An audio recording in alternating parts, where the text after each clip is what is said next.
I watched Channel 4 News last night, and I got to 40 minutes in, and I thought, are they going to mention the fact that Keir Starmer is under the cosh here? That, you know, Lord Ali and the revelations coming out of the Penthouse, and the £18 million Penthouse are getting worse. That, you know, the Labour Party's, you know, sort of folding in on itself. I don't like them because they don't like me. I don't like it when a couple of people at the top, the Janet Street Porter types, decide what viewers can see or not. Yeah. You know? Yeah, but you must have when you started out, it must have been a dream come true getting on all these TV shows. Yeah, it was great. Yeah, and then it sort of all comes down around. I mean, it's not just happened to you, it's happened to many of us. Yeah, you do get the bit of a cancel thing going on, but you just got to deal with that. That's part of the... For months, the Labour Party acted as if it were above scrutiny, immune to the rules that govern everyone else. Yet this week, that sense of invincibility crumbled. Keir Starmer, a man long admired for his integrity and fairness, now finds himself caught in a storm that could unravel his leadership entirely. This is unbelievable to me. So I think there is something bigger going on here, and it's annoying because I don't know what it is. And I know that the lobby of political journalists at Westminster feel the same. All of us instinctively feel that there is some big fact here that we're not being made. I mean, I'm going to ask the question because nobody else will. Is it some kind of sex thing? It started with whispers about Lord Wahid Ali, a billionaire donor with deep Labour ties and an £18 million penthouse, now linked to uncomfortable questions. The story darkened when comedian Jim Davidson claimed during a private Westminster show that explosive CT footage exists showing Starmer in a compromising position. Insiders say the footage was shown to Starmer's wife Victoria at a charity event, prompting her to leave in tears and seek legal advice, fueling rumours of a potential split in Britain's most scrutinised political marriage. Downing Street dismissed the claims as nonsense, but behind the scenes, Labour aides are panicking. Cease and desist letters are flying, legal threats are mounting, and efforts are underway to erase the footage online. The harder Starmer's team pushes to suppress it, the more people suspect something serious is being concealed. Is, for me, possibly the worst and most damaging aspect of this story. That this is a guy who is leading our country, who is the representative of the United Kingdom at the United Nations. You know, he's not the head of state, but he's, you know, the leader of the nation. He has lived a complete lie. I mean, I said earlier today in the show, I don't know what he gets up to with Lord Ali. I don't know what he does for hours and hours on end at this flat that they seem to be happy to share. Jim Davidson could have let his remarks fade, but he didn't. After reportedly seeing the CCTV footage himself, he called it stomach-turning, a claim that sent shockwaves through Westminster and grabbed global political attention. Once dismissed as a relic, Davidson's words suddenly carried the authority of a whistleblower. The effect on Starmer has been harsh. He built his image as the man who would cleanse politics after Tory scandals, promising to restore trust. But now that reputation is cracking under allegations of the very hypocrisy he condemned. Frustration within Labour is growing. Senior figures are privately questioning whether Starmer has become a liability, with some MPs admitting they've discussed contingency plans to replace him before the next election. It's not just a media scandal, it's a threat to the party's credibility and its grip on power. He said, I voted Labour all my life, but I now cannot bring myself to do so anymore because of the terrible corruption that is going on inside. Davidson's sharpest attack hit Starmer's most vulnerable point. He claimed the leader is propped up by a billionaire donor who may be quietly shaping policy and shielding questionable dealings. For many, this wasn't humour. It was a stark reality check. The lack of coverage from major broadcasters only intensified suspicion. Viewers noticed Channel 4 and the BBC stayed silent, fueling whispers that networks might be protecting Starmer, hinting at a political cover-up.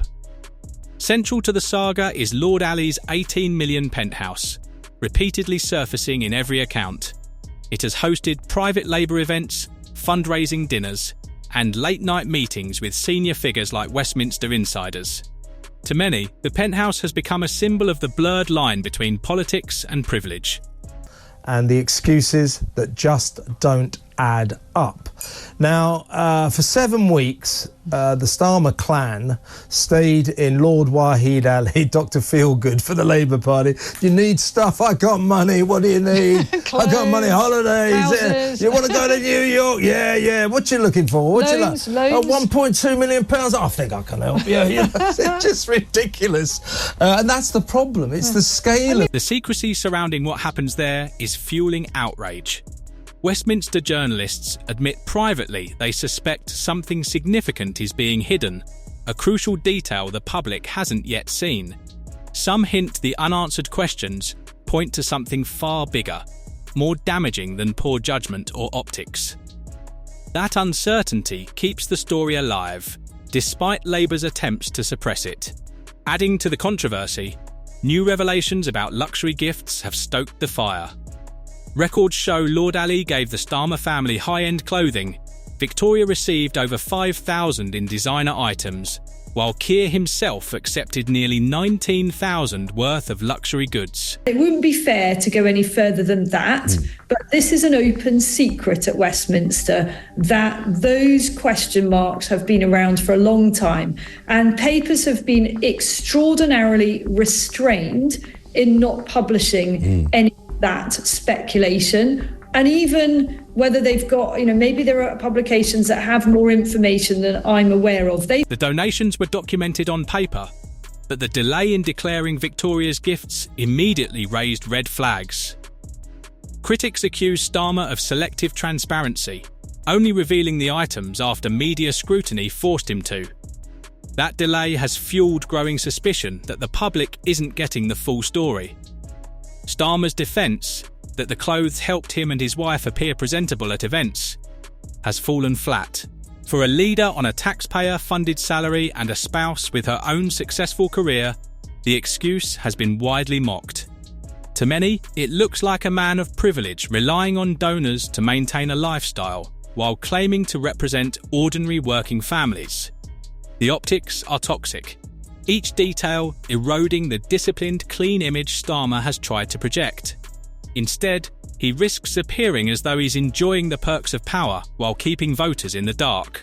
Victoria Starmer has been wearing high-end clothes given to her by a Labour donor. Lord Ali recently gifted her more than £5,000 worth of clothing. He's also given the PM items worth almost £19,000. Starmer did declare his gifts to Parliament, but not his wife's. The gifts have now been registered after the Prime Minister sought advice. And the Parliamentary Standards Commissioner has rejected calls from the Tories. The whispers around Lord Ali's penthouse reached a fever pitch when leaked CCTV reports began circulating.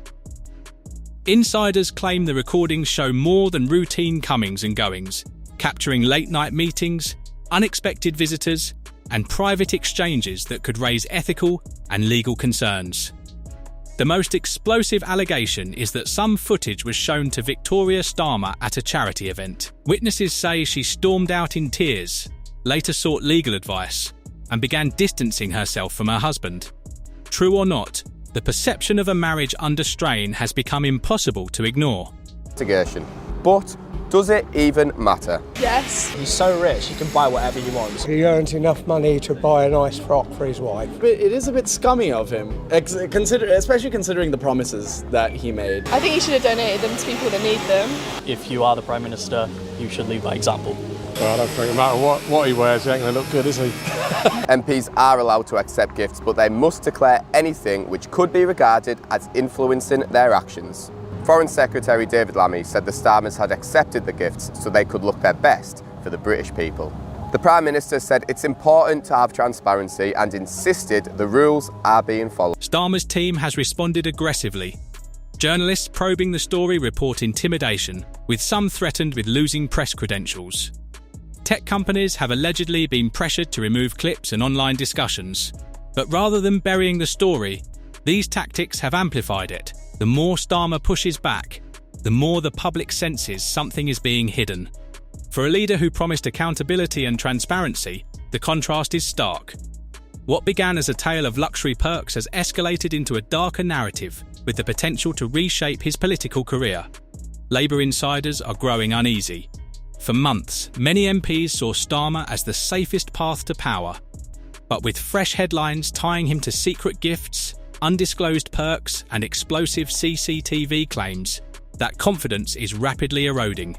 Keir Starmer has made an absolutely shocking admission today. He has announced that globalisation is over. Now, this will be quite shocking to some of you guys, because I know a lot of you in the comments like to call him things like a globalist puppet. He loves to spend his time abroad at conventions with all his bureaucrat mates who absolutely are obsessed with the idea of globalisation. And don't forget that he went viral for this clip here. Let's just ask you quickly, you have to choose now between Davos or Westminster. Davos. Why?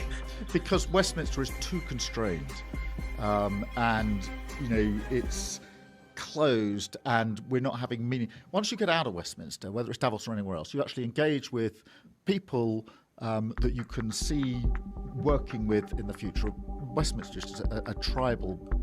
Some within Labour privately admit they're already weighing alternatives. A few MPs now see Starmer not as an asset, but as a ticking liability. Someone who could drag the entire party down if the scandal deepens. Whispers of potential successors are starting to circulate through Westminster, a dangerous sign for any sitting leader. The concern isn't just public perception, it's credibility. Labour has long positioned itself as the antidote to Tory privilege and hypocrisy. But if its own leader is indulging in the same perks, how can the party claim to represent ordinary working families? That contradiction is becoming impossible to ignore. Critics inside Labour insist this isn't merely a PR problem, it's a trust problem, and trust once lost is almost impossible to regain. For some MPs, the question is no longer whether the scandal will hurt Labour, but whether Starmer himself can survive it. The main story on the Mail cover, Starmer, the 18 million penthouse and excuses that don't add up. Yeah. What's going on there, Steve? So he used Lord Ali's penthouse. Lord Ali's the one who's given him all the money, all the glasses, all the clothes. Why has Keir Starmer got a sugar daddy? Why are we not? Is he selling feet pics? Is this what's happening? These are the questions we need to know. He used this place because he needed a quiet place for his son to study some GCSEs. Look, I can start to believe this. Going, no, I understand. You do anything for your kids. But he misses the point. He says it didn't cost the taxpayers anything. We're not worried about it costing us. We're worried about what someone else has paid for. Well, also, doesn't he say that this was his one life chance to study for GCSE? This is how Starmer's described it. This is your one life chance. As though if you mess up... While Labour MPs manoeuvre behind closed doors, ordinary voters are venting openly. Social media is awash with posts mocking Starmer and his connections to Lord Ali, with labels like Starmer's sugar daddy going viral. The controversy has cut through polished political spin, becoming a cultural punchline. For many, it's less about declarations or parliamentary rules, and more about optics. A leader who claims to champion working-class families is seen accepting luxury clothing, living in a multi-million-pound penthouse, and allegedly relying on a single donor for perks most could never afford. That gap between image and reality is fueling anger and disillusionment.